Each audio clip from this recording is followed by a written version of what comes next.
Bien. Afin de cerner notre identité professionnelle dans le cadre d'une réflexion sur l'identité professionnelle des artistes intervenant en milieu d'aide d'accueil de soins, je propose une hypothèse de travail qui consiste à considérer que l'identité professionnelle est le résultat d'une conjugaison entre une conscience personnelle, une dimension personnelle de la conscience, une dimension professionnelle de la conscience et un rapport éthique de production des normes ou liées à des pratiques professionnelles. Donc concrètement, je propose que l'identité professionnelle soit à l'interaction, la construction de l'identité professionnelle soit à l'interaction du développement d'une conscience personnelle, du développement d'une conscience professionnelle et de pratiques professionnelles.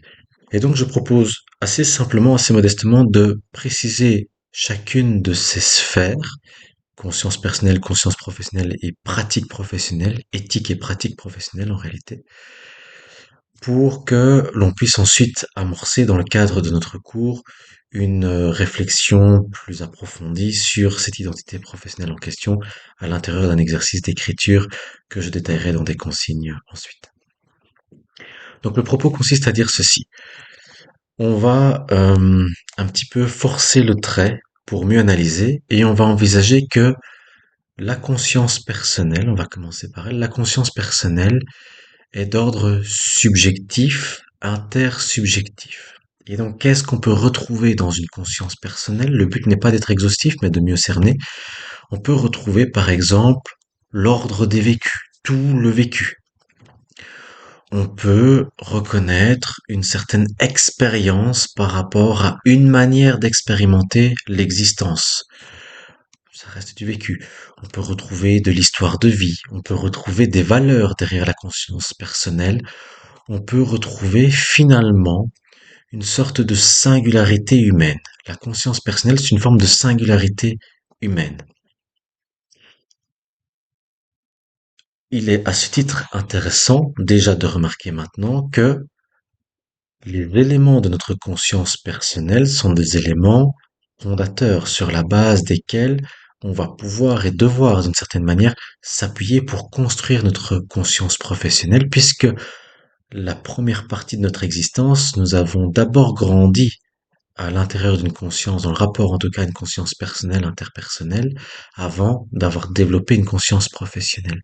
Et donc c'est clair que c'est sur la base de notre conscience personnelle, de nos vécus, nos expériences de vie, notre singularité humaine et notre singularité dans l'expérience humaine, qu'on va pouvoir ensuite édifier aussi, incarner une profession, hein.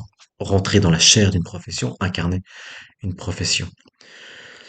Par exemple, on pourrait envisager que, imaginons une personne qui, au cours de son expérience humaine, développe une capacité d'empathie, une disposition plutôt empathique par rapport aux êtres humains.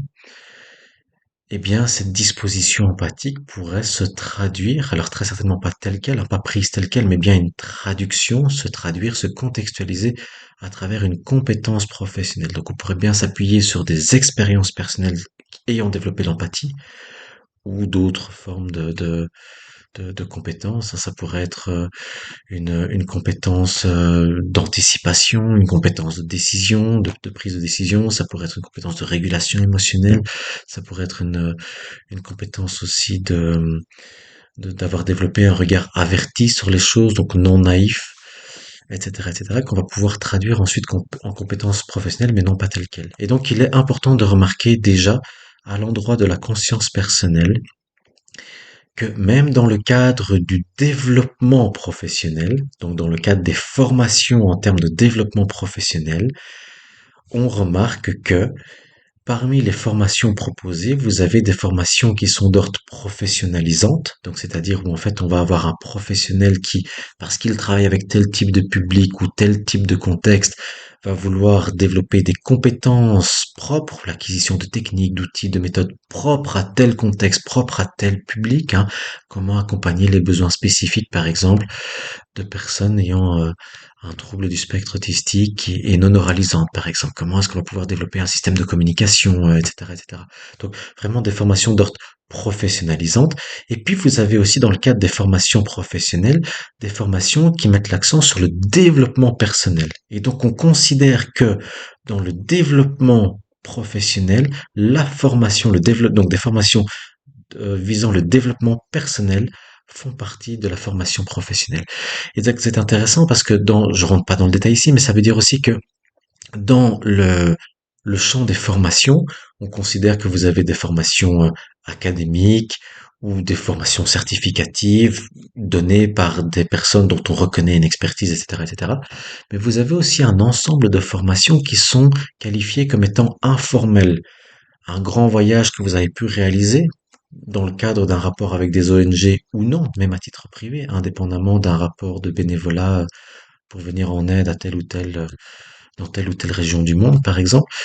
Mais donc, un voyage, tout ce qui pourrait être de l'ordre d'une activité quotidienne, hebdomadaire, donc ça pourrait être de la méditation, ça pourrait être du yoga, ça pourrait être tous des éléments d'ordre personnel, de l'ordre des loisirs aussi, par exemple, de hobbies, etc., peuvent faire partie de ce qu'on appelle le développement de faire partie d'une formation, pardon, informelle. Et donc, on peut tout à fait envisager que une pratique artistique, au-delà des manières dont elle a pu être certifiée dans des académies, donc je parle d'une pratique artistique pour n'importe qui désirait s'y atteler, pourrait être, dans le cadre d'une réflexion sur l'identité professionnelle, une sorte de formation informelle qui est en fait une formation travaillant sur le développement personnel ou interpersonnel. Donc c'est intéressant de remarquer que il y a déjà dans la conscience personnelle, au niveau de la conscience personnelle interpersonnelle, des éléments qui sont des éléments de développement personnel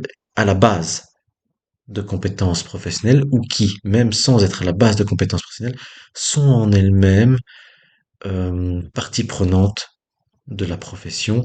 Et c'est d'autant plus évident que dans les professions liées à l'humanité, effectivement, l'expérience humaine en général, au-delà des formations professionnelles qu'on peut en proposer, est déjà à part entière une compétence qu'on pourrait envisager. Enfin, on pourrait développer des compétences à partir de cette singularité de l'expérience humaine que chacun des êtres peut faire. Donc voilà peut-être une première manière de circonscrire encore très généralement et de manière vraiment non exhaustive ce que pourrait être la conscience personnelle, interpersonnelle. Donc on va plutôt la situer du côté subjectif, intersubjectif, alors que j'ai expliqué que c'était pour forcer le trait, on va plutôt situer la conscience professionnelle dans un ordre d'éléments, donc un ordre d'éléments plutôt objectif. J'entends par là des éléments objectivables, donc ça veut dire qu'ils peuvent être visibles, relativement matériels. Et donc, qu'est-ce qu'on pourrait avoir là derrière très concrètement? Mais par exemple, des codes de déontologie pour les artistes intervenant au milieu d'aide d'accueil et de soins. Vous pourriez aussi faire référence à des codes de déontologie des travailleurs sociaux. Il y a énormément de choses intéressantes dans ces codes de déontologie-là. Vous pourriez aussi, pour construire votre conscience personnelle, faire référence à un ensemble de documents légaux, par exemple, à des points d'attention qui sont développés dans les droits du patient, développés en 2002, ou dans les premières occurrences des dépénalisations de l'euthanasie aussi en 2002 avec les révisions en 2014, etc. Il peut avoir pas forcément pour développer des compétences autour de l'euthanasie du droit du patient, mais pour comprendre comment est-ce que, par exemple, des textes liés à des questions majeures et des questions éminemment humaines, eh bien, en fait, traduisent des visions de l'humanité, donc des manières d'être, ou des idéaux, etc., dans des textes de loi, par exemple. Donc, la conscience personnelle, on va plutôt la situer du côté objectif. Donc, code de déontologie, c'est matérialisable, tout le monde peut le voir. Et j'insiste sur le pluriel des codes. On pourrait aussi avoir des chartes éthiques. Vous avez, par exemple, un- pour les éducateurs et éducatrices spécialisés, par exemple, en Belgique, il n'y a pas un code de déontologie qui leur est spécifique. Ils sont circonscrits sous le code de déontologie des travailleurs travailleuses, donc socio-sociales. Et donc, il y a une non-spécificité à côté de laquelle on peut passer là aussi. Et vous avez, c'est très intéressant, en France, par exemple, des éducateurs et éducatrices spécialisés qui ont proposé une charte éthique relative à l'éducation spécialisée, qui n'a donc pas la valeur d'un code de déontologie, hein, donc qui n'a pas une valeur juridique ou une valeur qu'on pourrait accorder dans le cadre de réflexion autour de jugements à poser, par exemple. On pourrait se référer à une charte éthique, mais on ira davantage vers un code de déontologie. Et donc une charte éthique qui met donc en avant davantage des valeurs, plus que simplement des actes à poser ou non. Ça pourrait être aussi du côté de la conscience professionnelle. On développe une conscience professionnelle dans ses codes de déontologie, dans ses chartes éthiques, etc., etc. Mais aussi donc dans l'appropriation personnelle de ces documents-là, mais aussi dans l'appropriation personnelle de règlements d'institutions. Vous pouvez avoir des institutions qui ont sur papier, si vous voulez, un règlement ou une philosophie de travail, et l'idée, c'est d'aller justement rejoindre ces institutions-là ou de travailler avec ces institutions-là pour développer une conscience professionnelle dans le rapport à cette philosophie de travail-là ou cette philosophie du soin en particulier, par exemple. Mais ça peut être aussi de constater que sur papier, certaines institutions font la promotion de certaines valeurs, mais dans les faits, il en va autrement. Non pas que les intentions sont diverses, parfois les intentions sont les mêmes que sur papier, mais parce que parfois il y a des ressources humaines ou une logistique de manière générale ou des subventions, etc., qui ne permettent pas, parce qu'elles sont manquantes, de pouvoir se donner les moyens de ces intentions finalement et donc de les réaliser. Euh, Ça peut être la question des droits du patient, les droits des bénéficiaires, la question de la propriété intellectuelle aussi. Ça pourrait être des éléments que vous pourriez considérer pour construire votre conscience professionnelle. Donc, conscience personnelle, subjective, vécu, histoire de vie, singularité, singularité de l'expérience humaine, des manières de l'expérimenter, etc., etc.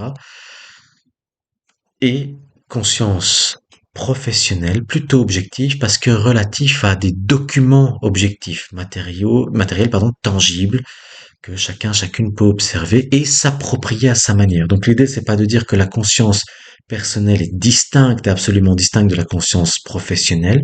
Certes, elles ne sont pas strictement identiques, mais l'enjeu, c'est de penser leurs tensions, leurs limites, leurs conjugaisons, leurs points d'intersection aussi, et donc de comprendre qu'un code de déontologie, comme on le précisait dans l'entrée de notre propos dans la vidéo suivante, un code de déontologie, il doit être approprié subjectivement ou intersubjectivement. Donc c'est-à-dire il doit pas rester neutre. Il faut incarner un code de déontologie et une manière d'incarner un code de déontologie, c'est déjà de repérer comment est-ce qu'on pourrait l'améliorer, comment est-ce qu'on pourrait l'augmenter, quels sont les autres éléments en référence duquel aussi on peut se construire et qui vont au-delà d'un code de déontologie, par exemple une philosophie du soin comme on le mentionnait dans la vidéo précédente. Enfin, une troisième sphère qui est la sphère éthique et liée aux pratiques professionnelles. L'idée, c'est que de cette conjonction, de cette réflexion conjuguée entre les éléments de ma conscience personnelle, interpersonnelle, et de ma conscience professionnelle, pluriprofessionnelle, interprofessionnelle, puisque vous travaillerez aussi en rapport avec des personnes qui sont soumises à d'autres codes de déontologie que vous, eh bien, mais en collaboration, eh bien, il y a des pratiques professionnelles qui vont pouvoir émerger. Et il me semble que dans le cas plus précis des artistes intervenant au milieu d'aide, d'accueil et de soins, il y a très certainement l'idée dans une pratique professionnelle, donc qui est comment est-ce qu'on peut euh, animer d'une propension, d'une ambition éthique nos pratiques professionnelles, et bien notamment en favorisant, et là c'est très très très très vaste, en favorisant des processus de subjectivation ou d'intersubjectivation, c'est-à-dire des conditions qui favorisent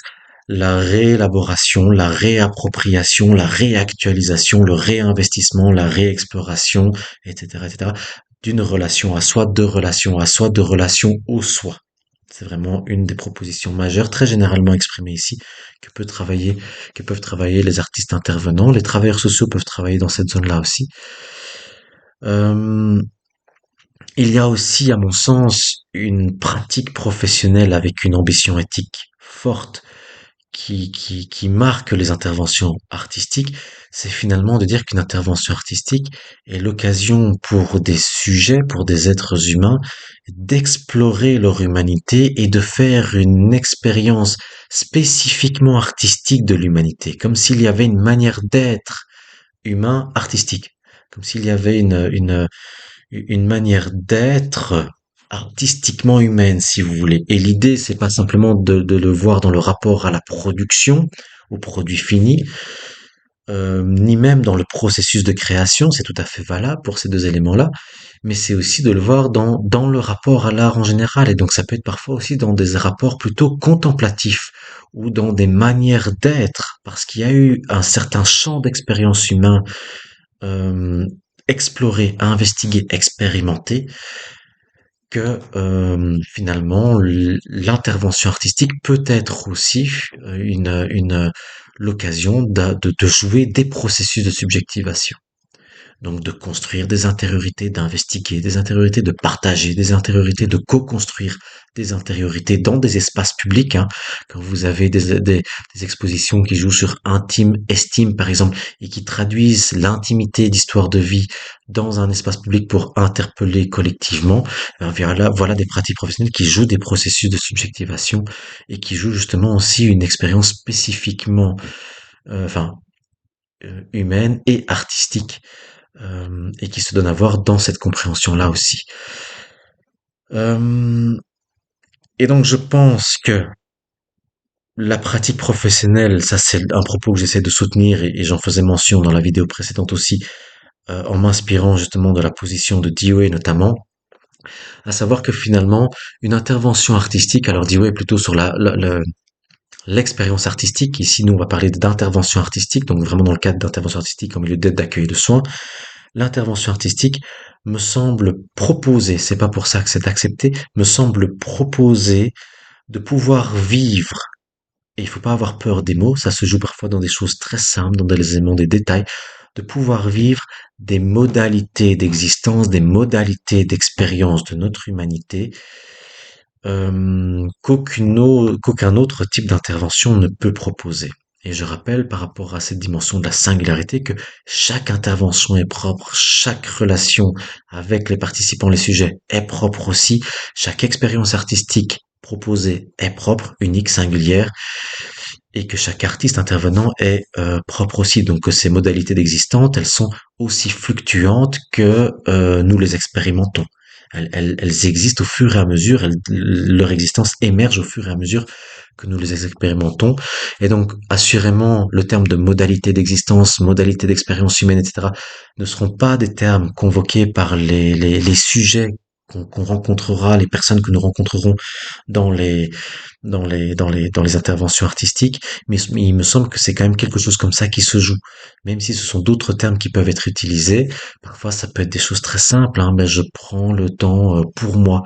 Je prends le temps d'avoir un plaisir à créer, je prends le temps d'avoir un plaisir à partager ma création, à me dire au travers de ma création, à découvrir les autres, se dire au travers de leur création, etc., etc. Eh bien, ce sont autant de modalités d'existence de l'humanité qui peuvent être sous-tendues, soutenues comme ça par les interventions artistiques.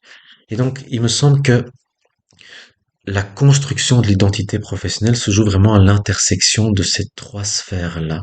Et donc qu'on puisse être autant interpellé par des pratiques existantes et parce que justement on observe qu'il y a des éléments manquants dans ces pratiques existantes. On peut imaginer qu'il y a des pratiques soignantes qui favorisent beaucoup la dimension biologique, d'autres pratiques soignantes qui favorisent davantage la dimension psychologique ou psychosociale.